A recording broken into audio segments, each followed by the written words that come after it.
Okay, friends, neighbors, countrymen, lend me your ears.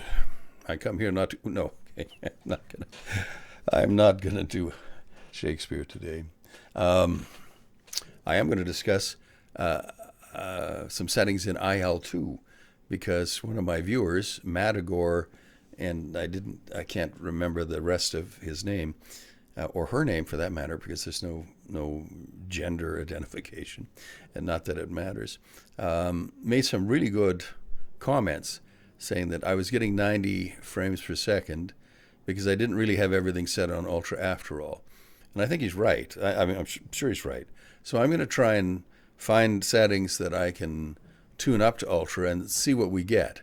Now I'm gonna check this in flat screen first because it's just easier, and then we'll run it in VR and see how it looks. See what in OpenXR through Open Composite, and we'll see how it looks. All right, let's go to settings,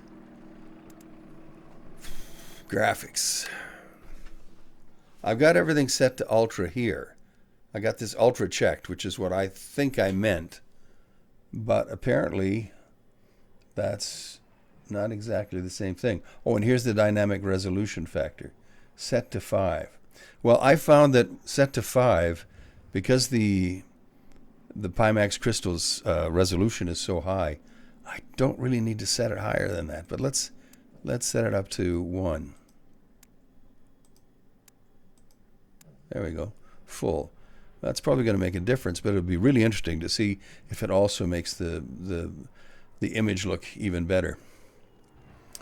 19. Well, this is my desktop resolution, 1920 by 1440. The Crystal does better than that.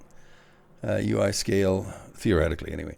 Auto shadow quality medium. Let's turn that up to ultra. Complex mirrors. Turn that to complex. Distant landscape default times 4. Canopy reflections off because I don't like them. Let's put them on high. Horizon draw distance maximum is 150. Let's do that. Landscape filter sharp, good.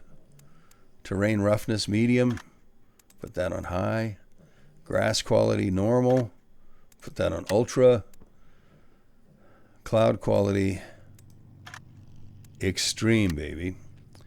And anti-aliasing MSAA on 2. I wonder if I can set it to 1. No, it's either 2 or nothing. Gamma correction can stay where it is. We'll use sharp. Well, I don't know if sharpen will do anything.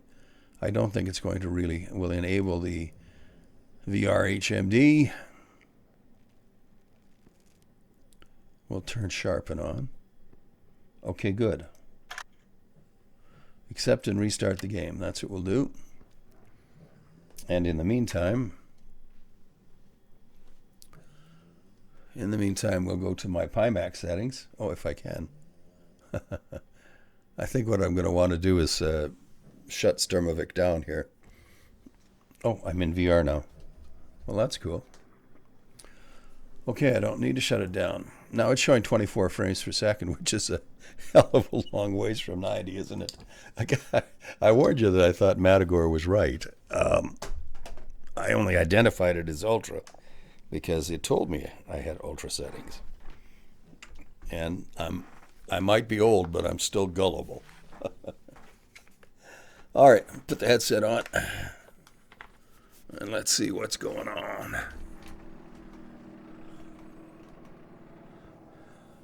I think it's still loading. Yeah.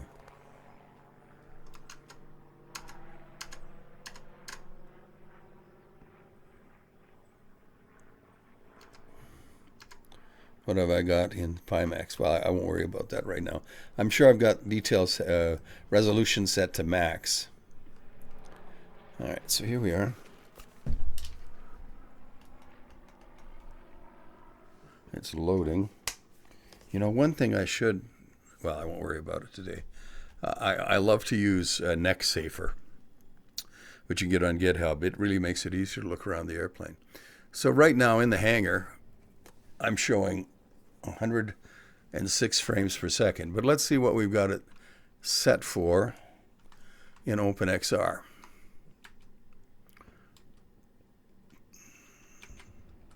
Move over to System.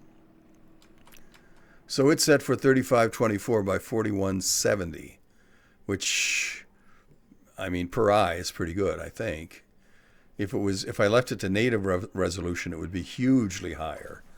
But this certainly should be more than adequate. All right. Things look pretty good. Let's do a quick mission.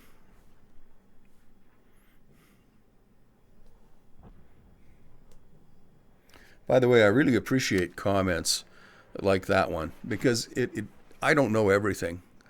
I never did know anything, but I used to think I knew more than I think I know now. If you know what I mean when I know what I tell you, if you know what I... Anyway, yeah, I'll take all the help and suggestions I can get, as long as they're delivered in a civil way.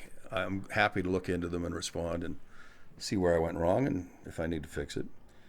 And respond in an ugly, nasty way, and, well, I won't do much with it except ban you. And fortunately, most of my viewers who respond are very kind. All right, let's pick a scenario here. We'll go here.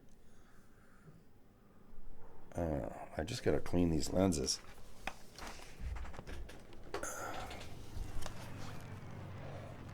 I'm blowing on the lens with hot breath and using a very soft eyeglass cloth.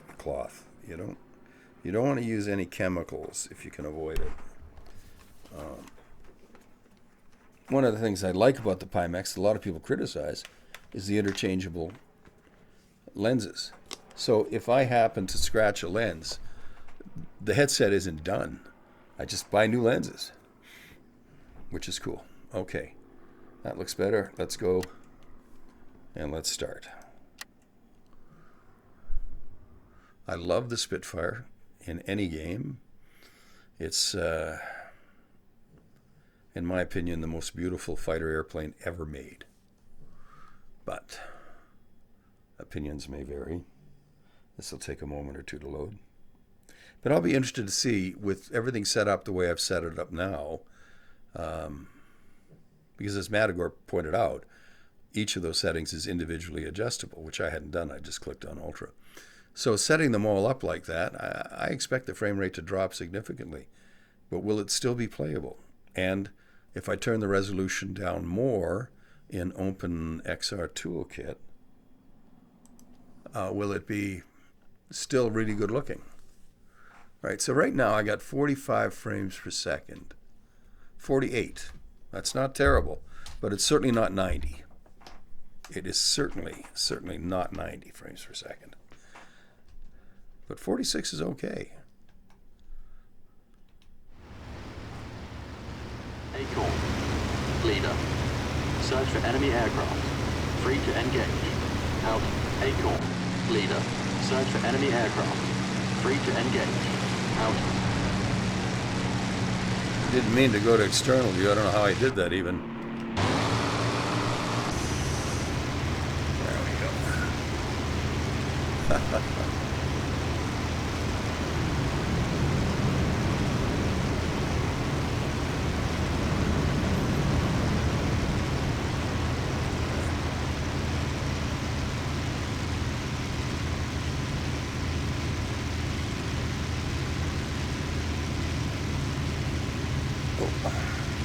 Don't want to stall.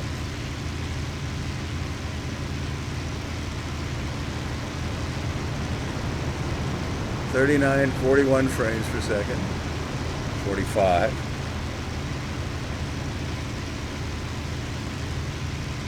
So that's not really high enough to suit me. I think I'm not sure that some of the settings really make any difference to me. Does it matter if the horizon is set at 150 or at 125?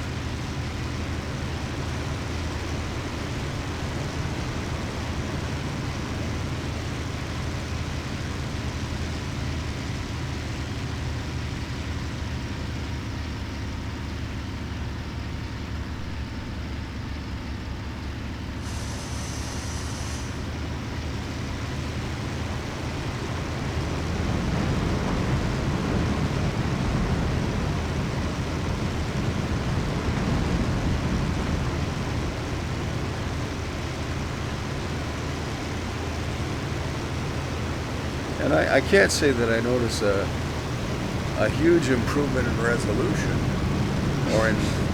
or in image quality. Maybe it's a little better, but it was already good. So I think, for my purposes, this is kind of great, but not necessary. It's interesting to see how far I can push this 3090 video card on my i9900 processor. But since the sim looks so great on the Crystal at lower settings, and the frame rate is so much higher, it seems to me that's probably the best way to go.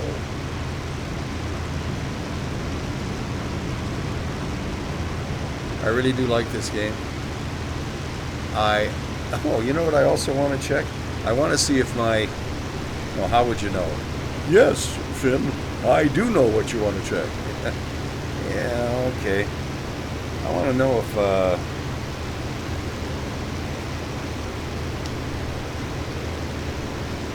no? I want to know if my Logitech control panels work in here. I think they only work in Microsoft Simulator right now.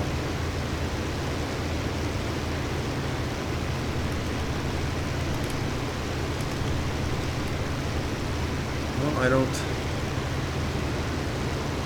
Yeah, I don't see anything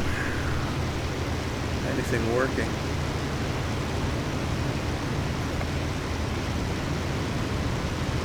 Yeah, I really don't think this is enough of an improvement in graphics for me to make it worth doing. But he's absolutely right. It's not anywhere near 90 frames per second. So, but actually, I think the limitation right now with the Crystal in some games is not the Crystal, but the resolution and the graphics of the games themselves. IL2 looks pretty good, but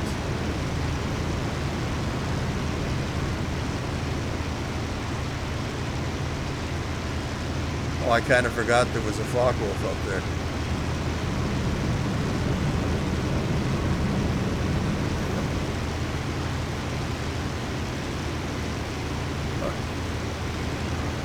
Everything really does look good. I mean, my favorite thing in IL2 is World War I, because the airplanes are so simple, and yet they're so beautiful and so much fun to fly. It's really something. My new love is the Sopwith triplane. That's actually the airplane that inspired Anthony Fokker to create his Dreidecker, the Fokker triplane.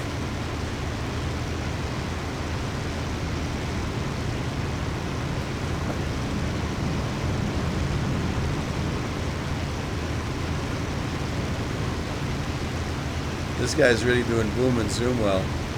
I don't know if I can get a shot or not before I stall.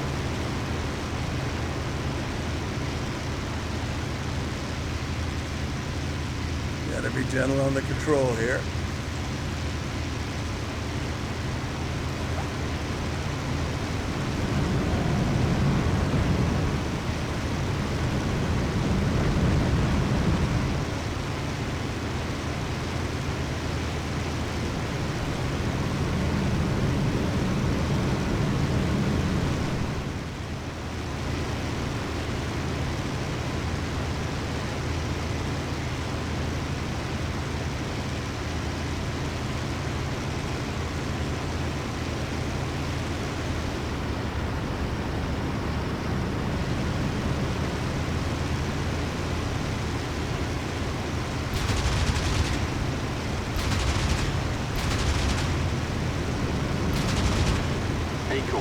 Leader. Search for enemy aircraft. Free to engage. Out. Boy, this is such a fun game. I mean, just almost blacked out there. You really do have to be willing to back off the throttle when you start to gray out like that. I know I hit that guy, but I don't know how badly I hurt him.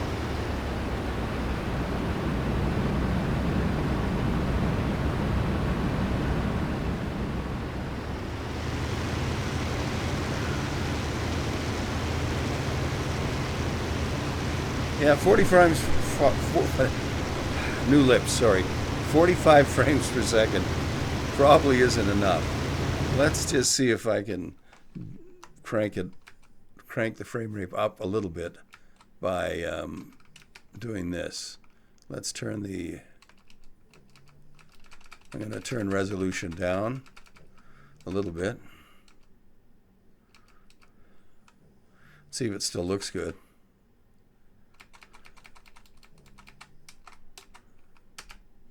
I think I have to restart VR. Oh, I'm going to have to restart the game to do that. It's not as easy in IL2 as it is in Microsoft Flight Simulator. But that's okay. We've got enough for the purposes of this video. I think IL2 looks really good. Considering how old this game engine is, they have really done a wonderful job of updating. The flight models are fine. Great fun. The terrain looks good. You know, all the trees are pretty much the same. There's a few different ones. But, you know, the maps are accurate enough that you can navigate by them. I don't, you know, there's not much to complain about in IL2. It's a well-refined game. I do wish you could use the mouse in it. Because when you're in VR trying to find my Logitech panels, because I can feel the switches. I can feel when I'm on the mag rotary switch, the radio switches, and rotary switches and so on. But it would be nice to be able to use the mouse in IL2. All right. Now, I also want to check and see how much battery life I have left. Because the other thing I've been testing is the PImax hub. Now, this PImax powered hub is supposed to provide more power to the headset to compensate for the huge power draw that the VR2 chip requires. Now, PImax knew that the VR2 would only accept power from a battery. And I suppose it would be possible to imitate a battery if you had enough circuitry in the headset. What would be required, I don't know. But it's just easier and cheaper to use a battery. And also the battery makes a nice counterweight on the back of the headset. And it actually feels pretty comfortable. And the headset will play for about 3 hours, in my experience, with the battery and no auxiliary power. And then you swap it. Now, for me, that's not an issue. I think so much has been made out of this out of the batteries that it doesn't apply to most people. Very few people play more than 2 or 3 hours at a stretch. The exception is people who are involved in VR chat, maybe, and iRacers, people who do racing games, often have very long races. So I can understand why they'd want longer battery life. And my question is, of course, how much longer is the battery life? So let's click on Pi Tools and see. Okay, so I've had it on basically since 3 o'clock yesterday. I played with an hour's break for supper and used the headset from 3 till 10 yesterday. I think I probably got a good 3.5, 4 hours in. I've used it for about an hour today, and if I can read that properly, we've still got 5 bars, full power on the battery indicator. So I think the argument that some people are making that the PImax hub isn't any good is wrong. And I think the argument that they make that the PImax cable is faulty and won't carry enough power is also wrong, because all the power going to the headset is going through that cable. Now, does that mean that that's the right situation for everybody, that that's correct for everybody with the Crystal? I don't know. I think some of the early shipments of the power hub had some problems. One of the ports was really loose, and people actually had some HMD connectors fall out. I haven't found that problem, but I have also secured the hub to the desk with double-sided tape to keep it from moving and take the strain off it. And if I had to, I could do what Omni Whatever does and actually tape that problematic connector in It's the one that goes to the computer. I think that's the one that he's talking about. But it certainly seems to work. So if you're going to buy a PImax Crystal and you're worried about battery life, I don't think you need to be now. That's my conclusion. My other conclusion, Matagor was right. There's just no way you can run IL2 with all the settings maxed out on 3090 and get 90 frames per second. It's never going to happen. You can still get what the game considers ultra settings, and run it at a higher frame number. But if it's important to you to run everything at full blast, you might have to wait till you get a 5090. But in the meantime, you can still get a really great image on the Crystal by using OpenXR and setting things fairly high, but adjusting the resolution in OpenXR rather than in the PImax Crystal. So that's all I have for you today. I'm sorry that this is such a long video. I hope it wasn't too tedious. I fear that it probably was, because if the old Finn here was a wristwatch, I wouldn't go tick-tock, tick-tock. I'd just go talk, talk, talk, talk, talk, talk, talk, and it's time to stop talk, talk, talking. Thanks for stopping by. I really do appreciate it. Hit the like button if you can stand to do so, and if you feel completely courageous and are unafraid of boredom and the occasional interesting joke or story, then subscribe. I'd really appreciate it. Okay, we'll talk soon.